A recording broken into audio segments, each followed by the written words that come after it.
کئی بہتریاں آنے والی ہیں.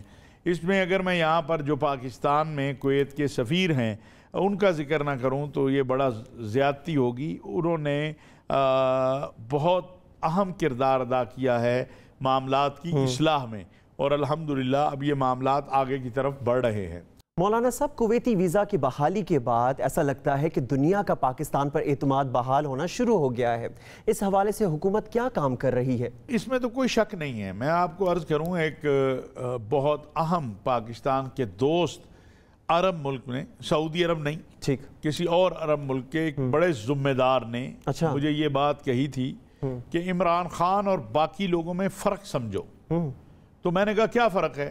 تو انہوں نے کہا وہ آتے ہیں تو اپنے بچوں، اپنی فیکٹریوں، اپنی کمپنیوں، اپنے دوستوں کی کمپنیوں کے لیے فیور مانگتے ہیں. عمران خان آتا ہے تو یہ اپنے ملک کے لیے کہتا ہے. حالانکہ عمران خان یہ کہتا ہے کہ اللہ وہ وقت لے آئے کہ مجھے کسی سے مانگنا نہ پڑے، اور اس کی طبیعت کے برخلاف ہے، لیکن وہ اپنی قوم کے لیے جا کے بات کرتا ہے. اور وہ عمران خان عالمی دنیا کے لیے، عالم عرب ہو یا یورپ ہو، امریکہ ہو، برطانیہ، ان کے لیے اس کی اپنی شخصیت ایک بہت بڑی چیز ہے. عمران خان کی شخصیت وزیر اعظم سے ہٹ کے بھی اللہ تعالیٰ نے اس کو بہت بڑا نوازا ہوا ہے، اور ہیرو وہ ہے. ہمارا تو ہے ہی، باقی دنیا میں بھی اس کو ایک ہیرو کے طور پہ دیکھتی ہے. تو میں سمجھتا ہوں کہ نہ صرف اعتماد بحال ہو رہا ہے، بلکہ یہ جو حکومت کی ایک پالیسی ہے کہ ہم نے امداد یا قرض نہیں، ہر وقت جو ہمارا ماضی ہے وہ اس سے عبارت ہے کہ ہر وقت مانگتے رہنا. موجودہ حکومت ایک پالیسی ڈیولپ کر رہی ہے کہ امداد یا قرض نہیں، آؤ معیشت، تجارت میں، اقتصاد میں، انویسٹمنٹ میں مختلف پروجیکٹ جو ہیں وہ اکٹھے کریں. تو یہ ایک بہت بڑی میں سمجھتا ہوں ڈیولپمنٹ ہوگی کہ اگر ہم ان 6 ماہ میں، جو آنے والے 6 ماہ میں، اس کے اندر عرب دنیا سے پاکستان کے اندر انویسٹر آنا شروع ہوں گے. یہ میں آج آپ کو بتا رہا ہوں. عرب دنیا سے پاکستان کے اندر کمپنیاں آنا شروع ہوں گی، یہاں کام کریں گی، یہاں پر روزگار کے انشاءاللہ مواقع بھی پیدا ہوں گے. یہاں سے ہمارے پاکستانی جو ہیں وہ ہر شعبے سے ان کی ڈیمانڈ بڑھ رہی ہے، اور انشاءاللہ یہ بڑھے گی. سعودی عرب کے اندر جیسے شیخ رشید صاحب بتا چکے ہیں کہ تقریباً 6 لاکھ سے زیادہ پاکستانی لیبر جو ہے اس کے لیے مواقع پیدا ہو رہے ہیں. کویت میں پیدا ہو رہے ہیں، امارات میں پیدا ہو رہے ہیں، مصر کے اندر ابھی آپ دیکھیں ہم مصر کے ساتھ بہت آگے، عراق، شام، لیبیا، تعلقات بہتر ہو رہے ہیں بہت. مولانا صاحب، 10 سال تک پاکستانی ورک ویزے پر پابندی لگی رہی. سابق حکومتوں نے کیا کیا اس پر؟ کویتی حکومت سے کوئی رابطہ نہیں کیا تھا؟ اور اس پابندی کی آخر کیا وجہ تھی آپ کے خیال میں؟ کوشش تو ممکن ہے کسی لیول پہ ہو، لیکن درد نہیں ہے. آپ دوستوں کے ساتھ زور آزمائی نہیں کرتے. صحیح. زور آزمائی ہوتی دشمنوں کے ساتھ، زور آزمائی ہوتی ہے اپنے مخالفین کے ساتھ. اپنے دوستوں سے زور آزمائی نہیں ہوتی. وہاں بیٹھ کے معاملات کی اصلاح کی جاتی ہے. وہاں پوچھا جاتا ہے کہ آپ کو ہم سے کیا مسئلہ درپیش ہے. وہاں پوچھا جاتا ہے کہ مجھے آپ کے ساتھ یہ معاملہ درپیش ہے. وہاں یہ نہیں کہا جاتا ہے کہ تمہاری ایسی تیسی. یعنی سابقہ حکومت کی طرف سے زور آزمائی ہوئی آپ کا کہنا ہے؟ نہیں، میں سمجھتا ہوں کچھ غلطیاں اس وقت کے وزیر داخلہ جو ہیں چوہی نثار صاحب، میں سمجھتا ہوں کہ اس طرح نہیں ہونا چاہیے. صحیح. دیکھیں نا آپ میرے ڈاکٹر صاحب، میں آپ کے ساتھ یہاں بیٹھ کے پروگرام کرتا ہوں، آپ کی طبیعت پہ کوئی بات ناگوار گزرے تو بجائے ہم زور آزمائی کریں، آپ مجھے کہہ سکتے ہیں کہ جی یہ آپ کا عمل اچھا نہیں لگا ہے. اس میں کیا وجہ ہے؟ کیوں آپ مجھ سے خفا ہیں؟ میں آپ سے پوچھ سکتا ہوں کہ کیوں بھائیوں کے درمیان جو تعلقات ہوتے ہیں ان میں غصہ نہیں کیا جاتا. صحیح، بالکل. ابھی آپ کے سامنے ہے سعودی عرب کا معاملہ. کوئی شخص ماننے کو تیار نہیں تھا کہ پاکستان سعودی عرب کے تعلقات اتنے اچھے ہو جائیں گے کہ عمران خان صاحب جدہ اتریں، ریاض اتریں، اور آگے سعودی ولی عہد امیر محمد بن سلمان ان کا استقبال کریں، اور اتنی اچھی ملاقاتیں ہوں اور معاملات اتنے اچھے ہو جائیں. یہاں کیا کچھ نہیں کہا گیا؟ کون سا حربہ ہے جو استعمال نہیں کیا گیا؟ یہ ہوتا ہے. کیوں؟ جب آپ کی لیبر نہیں جائے گی، جب آپ کے لوگ نہیں جائیں گے، تو وہاں جو آپ کے دشمن ممالک یا آپ کے مخالف ہیں ان کو موقع ملتا ہے نا. پاکستان کی لیبر جہاں کم ہوئی وہاں انڈیا کی زیادہ ہوئی. بالکل ٹھیک ہے. تو وہ بھی پھر کوشش کرتے ہیں کہ خرابی پیدا کریں. آپ کا حریف جو ہے وہ آپ کو فری ہینڈ نہیں چھوڑتا ہے کہ اچھا جو مرضی کر لیں آپ, یہ ایسا نہیں کرتا. تو یہ جو سب سے اہم بات ہے وہ یہ ہے کہ ہمیں آگے بڑھنا ہے, اور آگے بڑھ کے بڑی قوت اور طاقت کے ساتھ اپنے دوستوں کو گلے لگانا ہے. صحیح, بالکل. ابھی 39 سال بعد, جی بالکل 39 سال بعد, آفٹر 39 ایئر. یس بالکل. میں تو خود پریشان ہو گیا. میں نے اپنی وزارت خارجہ سے پوچھا کہ یار سچی بات ہے یہ؟ انہوں نے کہا سچی بات ہے کہ وزیر خارجہ کی سطح کا دورہ 39 سال بعد ہوگا. عراق ہمارا بھائی ہے, ہمارے مقدسات ہیں وہاں. پاکستان سے ہر سال 2-2.5 لاکھ لوگ جاتے ہیں. بالکل 39 سال بعد وزیر خارجہ عراق. اور عراق کوئی کمزور ملک بھی نہیں ہے. بالکل. اللہ تعالیٰ نے اسے تمام نعمتوں سے نوازا ہوا ہے. کیا ہوا کہ ہم نے عراق کی بھائیوں سے پوچھا بھی, ان کی جو کوئی اگر بات تھی تو وہ ہم نے ان کو قریب کیا. ان کے جو خدشات تھے, ان کو دور کیا, تحفظات دور کیے, ان کو گلے سے لگایا. آپ دیکھیں گے, میں آج آپ کو ڈاکٹر صاحب دعوے سے کہہ سکتا ہوں کہ انشاءاللہ ان 6 ماہ میں, ابھی دیکھیں دفاعی شعبوں میں ہمارے بہترین آئیڈیل تعلقات ہیں اس وقت عراق کے ساتھ. صحیح. آپ کے باقی تمام شعبوں میں بھی عراق کے ساتھ بہترین تعلقات ہو جائیں گے. کویت کے ساتھ بہترین تعلقات ہو جائیں گے, سعودی عرب کے ساتھ, مصر کے ساتھ, عمان کے ساتھ. کیوں؟ وزیر اعظم پاکستان نے جو مجھے کوئی ڈاکٹر صاحب آج آپ کو بتاؤں نہ اس منصب کی خواہش تھی, نہ کوئی ضرورت تھی, نہ وقت تھا, لیکن جب میری بات ہوئی تو میں نے کہا کہ یہ جو فائل کا ہمارے ہاں نظام ہے نا, پوری دنیا میں ہے یہ بیوروکریٹیکل نظام. جی. اس میں آپ ایک مثال دی جاتی ہے کہ آپ نے پانی مانگا تو مریض قبر میں چلا گیا, فائل کے ذریعے پانی نہیں آ سکتا. افسوس. دنیا تبدیل ہو رہی ہے. آپ کو بھی اپنے نظام کو سپیڈ لگانی ہے. اگر کوئی انویسٹر یہاں آتا ہے, آپ 10 دن اسے دھکے کھلاتے ہیں, ادھر سے جاؤ, ادھر سے این او سی لو, ادھر سے لو, ادھر سے اجازت نامہ, ادھر سے, اسے کیا ضرورت پڑی ہے وہ پیسے بھی لے کر آئے اور آپ کے دھکے بھی کھائے؟ وہ کسی اور ملک کیوں نہیں جائے گا جو اسے سہولتیں دے گا؟ وزیر اعظم عمران خان صاحب کا ویژن یہ ہے کہ پاکستان میں جو آ کے کام کرنا چاہے ہم اس کے لیے سہولتیں پیدا کریں. تو اس نظام کو بہتر کرنے کے لیے کام ہو رہا ہے؟ میرا خیال ہے بہت جو یہ فائل کلچر آپ کہہ رہے ہیں, بہت توجہ ہے خان صاحب کی اس پہ. اور یہ جو آپ دیکھ رہے ہیں نا کامیابی 6 ماہ کے اندر, صحیح, اس کامیابی کی سب سے بڑی وجہ یہ ہے کہ ہم نے چیزوں کو فائلوں کے اندر چھپانے کی بجائے ظاہر کیا ہے. جہاں کوئی ہم سے غلطی ہوئی ہے اسے ٹھیک کیا ہے, جہاں ہمارے کسی بھائی سے غلطی ہوئی ہے اسے کہا تم ٹھیک کرو, اور الحمدللہ اس کے نتیجے میں آپ دیکھیے کہ بہترین کامیابیاں مل رہی ہیں. مولانا صاحب, وزیر اعظم عمران خان کا مصری صدر سیسی سے ٹیلی فونک رابطہ ہوا ہے, آپ کیسے دیکھتے ہیں اس رابطے کو؟ دیکھیں یہ تو بڑی اچھی بات ہے, یہی تو عمران خان کا ویژن ہے, یہی تو چاہیے. پاکستان کوئی چھوٹا ملک نہیں ہے اور مصر بھی چھوٹا ملک نہیں. بالکل. پاکستان بھی دنیا اسلام میں ایک عسکری قوت ہے اور مصر بھی ایک عسکری قوت. اور حالیہ فلسطین اور اسرائیل کے مسئلے پہ تو مصر نے لیڈ لی, قابل تعریف ہے وہ بات. جی. اور ساری اسلامی عرب دنیا مصر کے پیچھے جا کے کھڑی ہوئی ہے. سعودی عرب لے لیں, امارات لے لیں, اردن لے لیں, اور جو بائیڈن نے ایک ہفتے میں 2 مرتبہ پریزیڈنٹ سیسی سے بات کی. بالکل. تو عمران خان صاحب نے بھی جو بات کی اس میں 3 باتیں. ایک, عمران خان صاحب نے پریزیڈنٹ سیسی کو پاکستان کے دورے کی دعوت دی. اچھا. انہوں نے خان صاحب کو مصر کے دورے کی دعوت دی. دوسرا, فلسطین کے مسئلے پہ ہم نے اپنے اسی موقف کو دہرایا ہے عمران خان صاحب نے, جو موقف بڑا واضح ہے کہ ہمیں ایک آزاد خود مختار فلسطینی ریاست جس کا دارالخلافہ القدس شریف ہوگا وہ قبول ہوگی, اس کے علاوہ نہیں قبول کر سکتے. یہ ہے.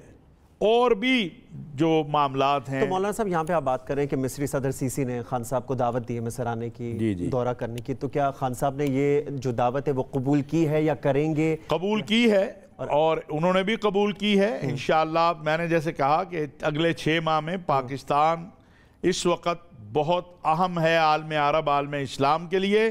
ہمارے دروازے ان کے لیے کھلے ہیں، ان کے دروازے ہمارے لیے کھلے ہیں، اور یہ روز و شب اس میں ان تعلقات میں اضافہ ہوتا چلا جائے گا انشاءاللہ۔ مولانا صاحب حالیہ تاجکستان کے صدر کے دورے کو آپ کیسے دیکھتے ہیں؟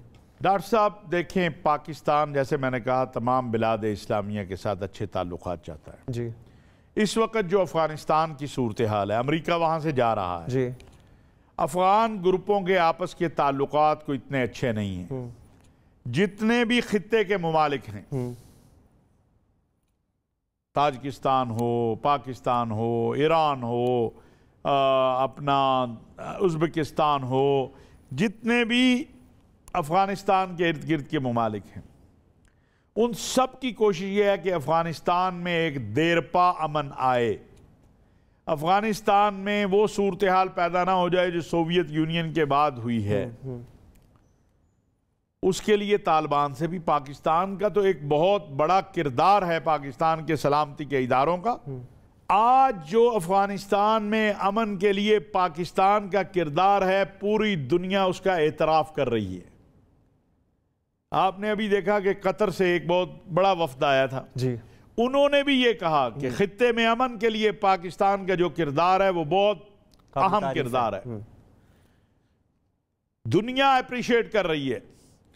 اب تاجکستان ہمارا بڑا عزیز دوست ہے، تاجکستان کے پریزیڈنٹ کا آنا میں سمجھتا ہوں اسی پاکستان کی پالیسی کا حصہ ہے، جس کا مقصد یہ ہے کہ ہم اپنے دوست ممالک کے ساتھ اچھے تعلقات کریں، اور اگر افغانستان میں امن آتا ہے تو جو معیشت، معاشرت، تجارت میں ممالک مستفید ہوں گے، اس میں ایک تاجکستان بھی ہے۔ پھر تاجکستان نے بھی ایک دہشت گردی اور انتہا پسندی کے حوالے سے بڑی جنگ لڑی ہے اور اس پر قابو پایا ہے، ہم نے بھی ایک بڑی جنگ لڑی ہے اور اس پر قابو پایا ہے، تو مستقبل میں اس حوالے سے بھی بات چیت کی ضرورت ہے۔ تو یہ ساری وہ چیزیں ہیں جو ڈاکٹر صاحب آگے بڑھ رہی ہیں، اور آگے بڑھانے کی ضرورت ہے، آگے دیکھنے کی ضرورت ہے، ایک دوسرے کے قریب لانے اور قریب کرنے کی ضرورت ہے، اور میں سمجھتا ہوں جو معاہدے ہوئے ہیں، جو چیزیں طے ہوئی ہیں، اس سے انشاءاللہ تعالی بڑی بہتری آئے گی۔ مولانا صاحب یہاں پر میں آپ کو روکوں گا کیونکہ وقت ہو چکا بریک کا۔ ناظرین یہاں پر وقت ہو چکا بریک کا، بریک لیں گے اور بریک کے بعد واپس آ کر اپنے سلسلے کو یہیں سے آگے بڑھائیں گے۔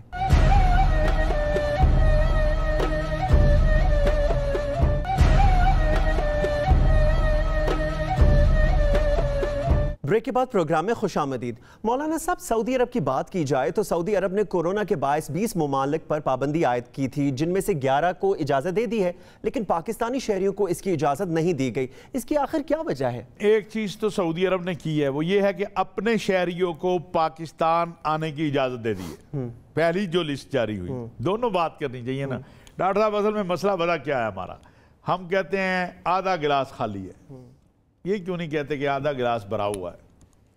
یہ بھی ایک بات ہے، آدھا گلاس بھرا بھی تو ہوا ہے نا، کہ سعودی عرب نے اپنے شہریوں کو پاکستان آنے کی اجازت دے دی ہے۔ یہ ہماری کرونا کے حوالے سے کوششوں کے نتیجے میں ایک بڑی پیش رفت ہے۔ اب اگلا جو مرحلہ ہے اس کے بعد کا، اگلا مرحلہ یہ ہے کہ پاکستان سے بھی سعودی عرب جانے کی اجازت، وہ بھی انشاءاللہ ہو جائے گی۔ کرونا ویکسین کے حوالے سے جو صورتحال پیدا ہوئی ہے، جو انشاءاللہ اگلے پروگرام سے پہلے حل ہو جائے گی، یہ میں آپ کو بتا کے جاؤں، اگلی مرتبہ یہ آپ چلائیے گا کہ اگلی مرتبہ ہمارا جو پروگرام ہوگا اگلے جمعے سے پہلے انشاءاللہ یہ کرونا ویکسین کے حوالے سے جو معاملات ہیں وہ ٹھیک ہو جائیں گے۔ جب وہاں وہ ہو جائے گی تو پاکستان میں وہ لوگ جنہوں نے کرونا ویکسین لگوا لی ہوئی ہے اور سعودی عرب نے اس کرونا ویکسین کو جب قبول کر لیا تو ان کا سفر آسان ہو جائے گا۔ اور مجھے امید ہے کہ اس کے بعد ہمیں اجازت بھی مل جائے گی کہ جو ہماری لیبر یہاں ہے یا ہمارے وہ لوگ جو سعودی عرب میں کام کرتے تھے وہ یہاں پر ہیں، ان کو یہ اجازت مل جائے گی کہ وہ جائیں اور جا کے اپنے کام کو سنبھالیں۔ ہمارے سعودی عرب سے جو تعلقات ہیں وہ بڑے مضبوط ہیں. ہم نے ایک درخواست ریکویسٹ کی ہے، اور دیکھیے یہ جو ویکسین ہیں جن کے اوپر سعودی عرب نے پابندی لگائی ہے یا نہیں مان رہے، وہ خالی پاکستان کے لیے تو نہیں ہے نا. نہ پاکستان کی وہ ویکسین ہے، وہ تو چائنا کی ہے. تو لازمی بات ہے وہ پوری دنیا میں لگائی جا رہی ہے، صرف پاکستان میں تو نہیں لگائی جا رہی. آپ کو لگتا ہے کہ سعودی عرب کے پاکستان میں چینی ویکسین کے حوالے سے بھی خدشات ہیں؟ کیا پاکستانیوں کو اس بنیاد پر اجازت نہیں دی جا رہی؟ انہوں نے کچھ ویکسین کو جو ہے نا وہ کیا ہے کہ یہ ویکسین جو ہے یہ قابل قبول نہیں، اور اس کی ایک بہت بڑی وجہ جو وہ بتاتے ہیں وہ ہے جعلی سرٹیفکیٹ. اچھا. تو انشاءاللہ جب ہم یہ انشور کر لیں گے اور جب ہم یہ گارنٹی دے رہے ہیں کہ ہم یہاں سے کوئی ایسا فرد مسافر نہیں بنائیں گے جو جعلی سرٹیفکیٹ والا ہو. ہمیں پہلے یہ مسئلہ درپیش ہوا ہے کہ ہمارے ہاں ٹیسٹ ہوا کرونا کا، وہ جب امارات میں اترا اس کا ٹیسٹ ہوا تو بالکل وہ کرونا پوزیٹیو تھا، اور یہاں سے نیگیٹیو کا لے کے گیا. تو یہ ایک مسئلہ تو ہے نا، یہ ہمارے ساتھ نہیں ساری دنیا میں ہے، ہمارے ساتھ بھی ہے. ہمارے بھی لوگ کر لیتے ہیں ایسے، کچھ لیبارٹریز نے ایسا کیا، نہیں کرنا چاہیے. تو اس کی روک تھام کے لیے پھر کیا اقدامات کیا ہے؟ فوری اقدامات ہماری وزارت صحت نے کچھ اٹھائے، ہمارے جو ڈاکٹر فیصل صاحب ہیں انہوں نے بھی کیے ہیں، کچھ چیزیں ہوئی ہیں. لیکن یہ میں آپ کو وہ بتا رہا ہوں جو اسباب ہے. لیکن مجھے امید ہے، اور دوسری بات میں یہ بتاؤں کہ وزیر اعظم پاکستان محترم عمران خان صاحب نے بڑی واضح ہدایات دے دی ہیں کہ جو ہماری لیبر ہے اور جو ہمارے حجاج ہیں ان کے لیے جو ممکن ہوگا، اگر جو دوسری آئی ہوئی ہیں ہمارے پاس آئی ہے فائزر آئی ہے، وہ رکھ دی گئی ہے اس کام کے لیے. اچھا مولانا صاحب، اگر بات کی جائے کیا حکومت پاکستان چینی ویکسین پر سعودی حکام کے خدشات کو دور کرنے کے لیے کوئی بات کر رہے ہیں؟ بالکل کام کر رہے ہیں، خود چین والے بھی بات کر رہے ہیں، اور WHO بھی اس پہ بات کری. دیکھ رہے ہیں WHO نے اسے تسلیم کیا، اب تو تسلیم بھی کر دیا ہے. بالکل. تو وہ بھی کر رہے ہیں، ایسی بات نہیں ہے. اور انشاءاللہ تعالی اللہ پاک بہتر کرے گا. آپ دیکھیں گے کہ یہ معاملہ حل ہو جائے گا اگلے انشاءاللہ تعالی ڈاکٹر صاحب اگلے جمعے سے پہلے. مولانا صاحب، گزشتہ دنوں جیسے کہ ہم نے دیکھا کہ وزیر داخلہ نے کہا کہ سعودی عرب بھی پاکستانیوں کے لیے ویزے جو ہے وہ کھولنے جا رہا ہے. 30 لاکھ ویزوں میں سے 30% کوٹا پاکستانیوں کو ملے گا. اس حوالے سے کیا پیش رفت ہوئی ہے؟ دیکھیں یہ تو درست بات ہے، وزیر داخلہ صاحب نے کہا ہے، اور سعودی عرب سے اگر ویزے کھلیں گے، اور سعودی عرب میں اب نئے شہر بن رہے ہیں، آپ کو پتہ ہے نیوم ہے، باقی ہے، بڑی سیاحت کو فروغ دیا جا رہا ہے، اور چیزیں ہو رہی ہیں. تو سعودی عرب تو چاہے گا کہ پاکستان سے زیادہ لوگ ہیں، جو کوٹا ملے گا اس میں پیش رفت انشاءاللہ اس میں آگے پیش رفت ہوگی. جو میں پھر ایک بار کہنا چاہتا ہوں کہ سعودی عرب کے کنگ شاہ سلمان بن عبدالعزیز اور ان کے ولی عہد امیر محمد بن سلمان، وہ پاکستان سے بڑی محبت کرتے ہیں، پاکستانیوں کا ہر طرح سے خیال کرتے ہیں، اور انشاءاللہ مستقبل میں بھی اس کا خیال کیا جائے گا. ہمیں جو کوٹا بتایا جا رہا ہے انشاءاللہ اس سے زیادہ ہی ملے گا. اچھا، اس سے زیادہ ہی ملے گا. یہ میں آپ کو بتا دوں، اس سے ہم کام کرنے والے بنے، ہم نیک نیت ہو کے کام کرنے والے بنے، آگے بڑھیں. دنیا ساری پاکستان کے لیے کھلی ہے. یہ جو ڈاکٹر صاحب ایک تصور ہم نے بنایا ہوا ہے نا، یہ بڑا ہی غلط ہے کہ ہم بڑے کمزور، ہم کوئی کمزور نہیں، ہم بڑے طاقتور ہیں. آپ نے ایٹمی قوت ایسے ہی بن گئے تھے. آپ کسی نے لا کے آپ کو دے دیا کہ یہ ڈاکٹر صاحب یہ ایٹم بم آپ رکھ لیں. اس قوم نے قربانی دی، اس فوج نے محنت کی، ہمارے سائنسدانوں نے محنت کی، ہمارے حکمران انہوں نے اس پر محنت کی. آپ یہ بھٹو دور سے شروع ہوا، نواز شریف صاحب کے دور میں دھماکہ ہوا، پھر میزائل ٹیکنالوجی، پھر آپ کے جہاز، پھر آپ کی ٹینک. ہم ایک زرعی ملک ہیں، ایک مضبوط فوج رکھتے ہیں. ہماری آپ کو پتہ ہے کہ ایک بڑے اسلامی ملک نے جب ایک بڑی دہشت گرد تنظیم کو شکست دے لی، اپنے شہر چھڑائے، شہر، علاقے نہیں، شہر، تو اس نے جب شکریہ ادا کیا تو اس نے پاکستان کی انٹیلیجنس کا شکریہ ادا کیا. اس نے کہا ہم پاکستان کی ISI کا شکریہ ادا کرتے. ایسے نہیں دنیا ہمیں کہتی کہ عالم اسلام کے امن کے ضامن ہیں ہم. جی ابھی فلسطین میں کیا پاکستانیوں کے لیے جذبات ہیں. بالکل. تو وہ ہمیں اس سے باہر نکلنا چاہیے. ہر وقت ہم کمزور، ہمارے ساتھ یہ ہمارا وہ کچھ نہیں ہوتا. انشاءاللہ تعالی ہم آگے بڑھیں گے۔ مولانا صاحب میں یہاں پہ آپ کو روکوں گا کیونکہ وقت ہو چکا ہے بریک کا۔ ناظرین یہاں پر وقت ہو چکا ہے بریک کا، بریک لیتے ہیں اور بریک کے بعد واپس آ کر اپنی گفتگو کو مولانا صاحب کے ساتھ یہیں سے آگے جوڑیں گے۔ ہمارے ساتھ رہیے۔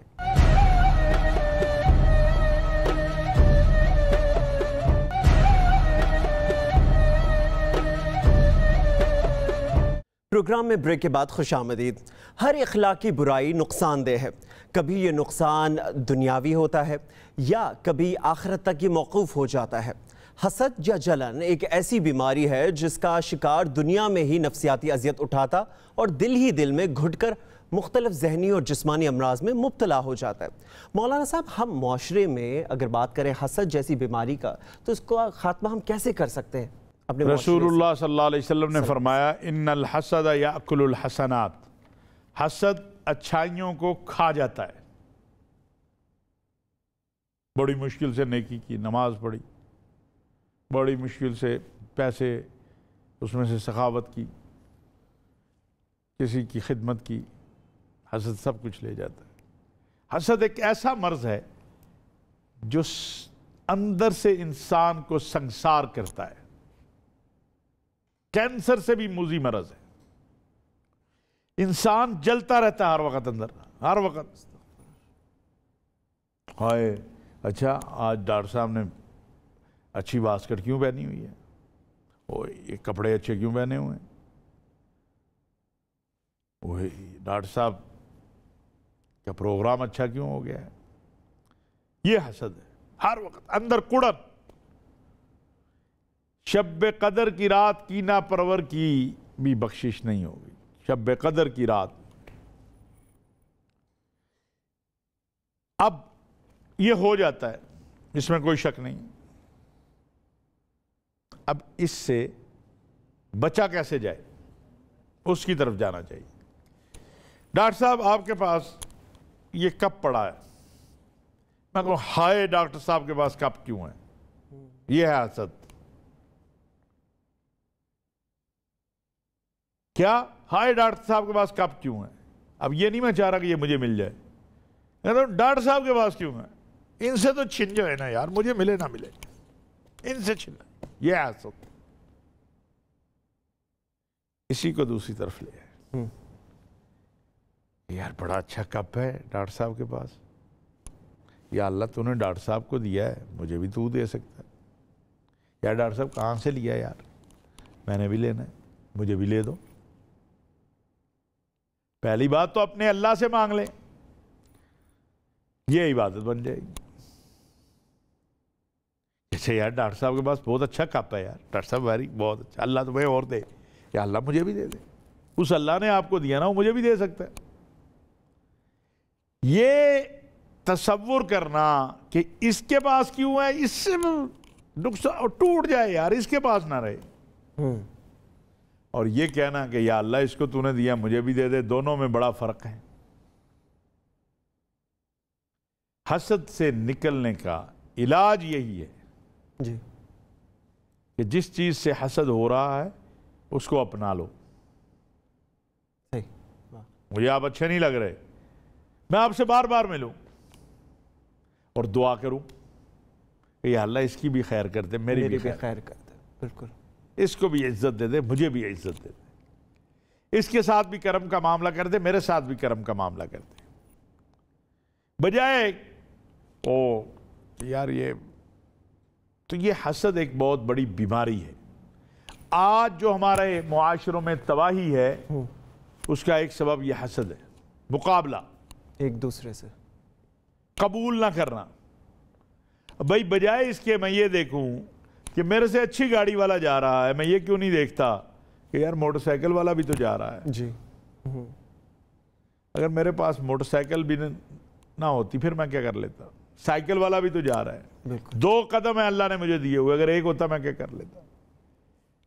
حسد دراصل اللہ کی دی ہوئی جو تقسیم ہے اس کے خلاف نفرت اور بغاوت کا نام ہے۔ اللہ اس کو قبول نہیں کرتا۔ اللہ کیا قبول کرتے؟ اللہ نے کہا لَإِن شَكَرْتُمْ لَأَزِيدَنَّكُمْ، میرا شکر ادا کرو کہ بہت زیادہ دے دوں گا۔ سبحان اللہ، بہت زیادہ کتنا؟ اللہ کا تو بہت زیادہ تصور ہی کوئی نہیں کر سکتا۔ بے شک۔ وَلَئِن كَفَرْتُمْ، اگر نہ شکری کرو گے، اِنَّ عَذَابِي لَشَدِيدٌ، میرا عذاب بڑا سخت ہے۔ یہ نہ شکری ہے کہ میں اپنی واسکٹ نہ دیکھوں، میں اپنے بچے نہ دیکھوں، میں اپنی گاڑی اور اپنی موٹر سائیکل اور اپنی کار نہ دیکھوں، میں اپنے سے نیچے والے کی طرف نہ دیکھوں، اپنے سے اوپر والے کی طرف دیکھوں چاہے میری گردن ٹوٹ جائے۔ اللہ کی رضا پر راضی رہنا اور اللہ سے خیر مانگنا دوسروں کی اور اپنی، یہ عبادت ہے۔ بالکل۔ کہا اپنے بھائی کے لیے بھی وہی پسند کرو جو اپنے لیے کرتے ہو۔ اللہ نے قرآن میں کہا لن تنالوا البر حتى تنفقوا مما تحبون، جس کو پسند کرتے ہو نا وہی اللہ کے راستے میں دو۔ ہمارے ہاں کیا ہوتا ہے، اچھا نکال لو، یہ ہے دے دو۔ حسد بھی یہی ہے، اپنی ساریاں اچھائیاں اس کو دے دی۔ امام اعظم ابو حنیفہ رحمۃ اللہ علیہ نے غیبت کو بیان کرتے ہوئے کہا کہ اگر مجھے غیبت کرنی ہوتی تو میں اپنی ماں کی کرتا۔ کیوں؟ کہ جس کی آپ غیبت کر رہے ہیں اسے تو ثواب مل رہا ہے۔ امام صاحب نے کہا اگر مجھے غیبت ہی کرنی ہے، اپنی طرف سے ہم اس کا نقصان کر رہے ہیں تو اسے تو فائدہ ہو رہا ہے، ہمارا نقصان ہو رہا ہے۔ اسی طرح حسد ہے، ان الحسد یاکل الحسنات، اچھائیوں کو کھا جاتا۔ لہٰذا جب کسی سے حسد ہونے لگے، ایک تو اس سے میل ملاپ بڑھائیں، محبت بڑھائیں، اس سے دور رہو، اللہ سے دعا مانگیں، اور زیادہ سے زیادہ سورۃ الاخلاص، قل هو اللہ احد، صحیح، اللہ الصمد، اللہ الصمد، اللہ بے نیاز ہے۔ تم بھی تو اللہ کے بندے ہو، بے شک۔ اس کی شان بے نیازی ہے، تو تمہارے اندر بھی تو اس نے پیدا کی ہوگی نا، تم اس کے بندے ہو، نائب ہو اس کے، زمین کے اوپر اس کے عیال ہو۔ تو زیادہ قل هو اللہ کا جو ورد ہے اس کو کرنا شروع کریں۔ مولانا صاحب، حسد سے پھر کیسے بچا جا سکتا ہے؟ اس کا ایک ہی ذریعہ ہے، اپنے اندر قناعت پیدا کریں کہ اللہ نے اسے دیا، اللہ مجھے بھی دے سکتا ہے، اپنے اللہ سے مانگیں۔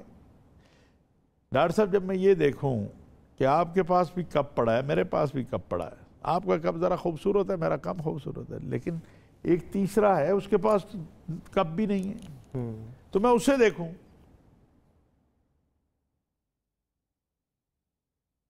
اور پھر میں اللہ کی رضا پہ راضی رہ جاؤں۔ بہت سی چیزیں میرے پاس ہوں گی جو آپ کے پاس نہیں ہیں، جو آپ کے پاس ہے میرے پاس نہیں ہے، یہ تو اللہ کی تقسیم ہے۔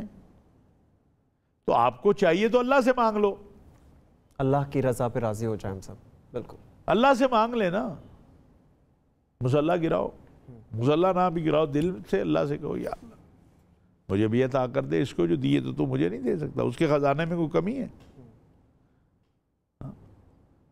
وہ تو کہہ رہا ہے وَقَالَ رَبُّكُمُ ادْعُونِي أَسْتَجِبْ لَكُمْ، اور میرے بندوں کو کہو مجھ سے مانگے، میں قبول کروں گا، سبحان اللہ، بالکل، میں قبول کروں گا۔ وہ تو اعلان کر رہا ہے، اب ہم لینے ہی نہ جائیں، یہاں باہر ایک سخی آ کے کھڑا ہو جائے، کیا ہو بھائی، جس کی جو ضرورت ہے میں پوری کرتا ہوں، سارے بھاگ پڑیں گے، اور جو سب سے بڑا سخی ہے وہ کہہ رہا ہے میرے سے مانگو میں دے دوں گا۔ تو کوشش کریں اور سورۃ اخلاص کا ورد کریں اور درود شریف کثرت سے پڑھیں، استغفار کریں، بالکل، تو آپ اس کیفیت سے انشاءاللہ باہر نکل سکتے ہیں۔ اچھا مولانا صاحب، یہی بات کر رہے ہیں حسد کی، تو حسد کے پھر نقصانات کیا ہیں جو لوگ حسد کرتے ہیں یا اس عمل میں؟ جیسے میں نے ڈاکٹر صاحب کہا کہ سب سے بڑا نقصان تو حسد کا یہ ہے کہ انسان اندر سے سنگسار ہونا شروع ہو جاتا ہے۔ یہ کینسر سے بھی موذی مرض، نفرت پیدا ہو جاتی ہے، نفرت بڑھ جاتی ہے، چڑچڑاپن آ جاتا ہے، کیونکہ ہر وقت سوچ رہا ہے دوسرے کو اس کے پاس کیوں، اس کے پاس، وہ بھائی جو تیرے پاس ہے وہ ان کے پاس بھی تو نہیں ہے نا، اس پہ راضی ہونا۔ صحت خراب، دین خراب، ایمان خراب، آخرت خراب، فائدہ کچھ بھی نہیں۔ تو اس لیے اس طرف توجہ دینی چاہیے اور اپنے اللہ کو راضی کرنے کی کوشش کرنی چاہیے۔ بالکل۔ یہاں پہ مولانا صاحب بات کرتے ہیں والدین کی اطاعت کے حوالے سے، تو مولانا صاحب صدر مملکت نے تحفظ والدین آرڈیننس جو ہے 2021 جاری کر دیا ہے، اور آرڈیننس کے تحت والدین کو گھروں سے نکالنا قابل سزا ہے، جرم ہے یہ بالکل. تو والدین کو گھروں سے نکالنے پر 1 سال تک قید، جرمانہ یا دونوں سزائیں دی جائیں گی. حکومت اس قانون کا اطلاق کیسے کرے گی؟ میں سمجھتا ہوں یہ تو بہت اچھا کام ہے. ماں باپ بیچارے محنت کر کر کے گھر بناتے ہیں. یہ جس کو پالا ماں نے، جس کو بڑا ماں باپ نے کیا، جس کے نخرے اٹھائے، جس کو پڑھایا لکھایا، یہ کہتا ہے اب یہ بوڑھا کھانسی کر رہا ہے، اب ماں جو ہے وہ بلا وجہ مداخلت کر رہی ہے، اٹھاؤ ان کو باہر پھینک دو، ان کو اولڈ ہاؤس چھوڑاؤ. تو اتنا قابل ہے تو اپنا گھر بنا لے، تو 100 اپنے گھر بنا لے. جو ایک رات تیری ماں نے تجھے ادھر سے اٹھا کے ادھر ڈالا ہے اس کا بدلہ نہیں دے سکتا. وہ خود ٹھنڈی جگہ سو گئی، تجھے گرم جگہ سلا دی، تو اس کا جو تیرے لیے رات کو اٹھی، اپنی نیند خراب کی اور تیرے لیے دودھ بنا کر لائی، تو اس کا قرض بھی ادا نہیں کر سکتا. اب یہ بدقسمتی ہے. دیکھیں، بیویوں کے حقوق بلا شبہ بیوی کا حق ہے، لیکن ماں باپ کا بھی حق ہے. بے شک. بیوی کے حق کا مطلب یہ نہیں کہ آپ ماں باپ کے حق تلفی کرو، اور ماں باپ کے حق کا مطلب یہ نہیں کہ آپ بیوی بچوں کے ساتھ زیادتی کرو. یہ اعتدال آپ کو قائم کرنا ہے. یہ جو آرڈیننس آیا یہ بڑا اچھا ہے، بہت بہتر ہے، اور میں سمجھتا ہوں اس پر عمل کروانا ہوگا. قانون تو اسی لیے بنتا ہے. تو یہ صدر صاحب ہمارے بہت اچھے کام کرتے رہتے ہیں. ابھی بھی انہوں نے، آپ نے دیکھا ہوگا کہ آج جو ہے لوگوں، خطباء، علماء سے 2 اپیلیں آج ہوئیں. جی. ایک تو ہم نے جو ہمارے وزیر ہیں، مشیر ہیں وزیر اعظم کے، ملک امین اسلم صاحب، ماحولیات کے، چونکہ آپ کو پتہ ہے کل عالمی دن ہے ماحولیات کا، اور وزیر اعظم عمران خان صاحب میزبانی کر رہے ہیں، پاکستان عالمی کانفرنس کا میزبان ہے. یہ بہت بڑی بات ہے. تو خطباء نے، علماء نے، مشائخ نے آج لوگوں سے اپیل کی ہے کہ صفائی کا خیال رکھیں، درخت لگائیں، ماحول کو بہتر کریں، پانی کم ضائع کریں.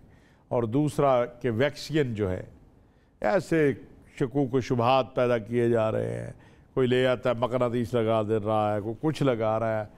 بھئی خدا کا واسطہ ہے، یہ ویکسین لگاؤ تاکہ تمہاری بچت ہو سکے. مولانا صاحب، یہ عوام کے جو شکوک و شبہات ہیں، یہ خدشات ہیں یا تحفظات ہیں، ان کو کیسے دور کیا جائے ویکسین کے حوالے سے؟ دیکھیں، اسی لیے علماء سے، خطباء سے، ائمہ سے اپیل کی گئی ہے. ان سے کہا گیا ہے کہ بھئی آگے بڑھو. انہوں نے اپیلیں کی ہیں. میڈیا کو بھی اپنا کردار ادا کرنا ہے. ہمیں جو مشیر صحت ہیں ڈاکٹر فیصل صاحب، انہوں نے بتایا ہے کہ کوئی ایسی چیز نہیں ہے اس ویکسین میں جو جسے آپ کہیں کہ وہ مضر صحت ہے، خطرناک ہے یا شرعی اصولوں کے خلاف ہے. تو یہ ایک پراپوگنڈا مہم ہے. یہ پولیو کے حوالے سے بھی رہی. یاد رکھیے، اگر آپ نے ویکسین نہیں لگوائی اپنے بڑوں کو، اپنے آپ کو، اور کسی کو نقصان پہنچ گیا آپ سے، تو آپ اللہ کے یہاں مجرم ہیں.